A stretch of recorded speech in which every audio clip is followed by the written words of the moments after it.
While putting in a carbon pricing plan has been a big priority for the Trudeau government, a new Nanos poll suggests Canadians aren't as enthusiastic about the policy. CTV's Scott Hurst joins us live with more on this. Scott, good morning. What are Canadians saying about the effectiveness of the carbon tax? Good morning, Jen. With the COP28 conference going on overseas in the Middle East, of course, a lot of people around the world have climate issues top of mind. That conference alone has 70,000+ people in attendance taking part in the COP28 climate conference. And back here at home, that's when Nanos did its polling when the COP28 conference was just starting out, of 1,000 Canadians in late November into early December. And according to the new Nanos polling, Canadians are more likely to think the carbon tax is ineffective.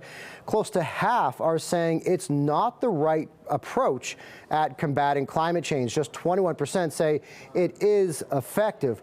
Although Canadians are more likely to say the carbon tax has been ineffective at combating climate change, this has declined 7 points since July, meaning Canadians are feeling slightly more confidence in the carbon tax and its effectiveness, and the Liberal plan to keep it in place despite the Conservatives making it a political wedge, of course, launching that marathon voting session over the Liberals' refusal to scrap the tax on gas. The Conservatives really trying to hone in on kitchen table issues of affordability and putting the carbon plan in its crosshairs as it continues to focus on the cost of living right now for Canadians versus the climate crisis, Jen. And speaking of Canadians, how are people's habits changing with the carbon tax? Yeah, that's another question that Nanos asked in this poll. How are habits changing if we don't think that the carbon tax is the most effective approach? Is it changing our habits? And according to the poll, 3 in 5 Canadians say the carbon tax is ineffective or somewhat ineffective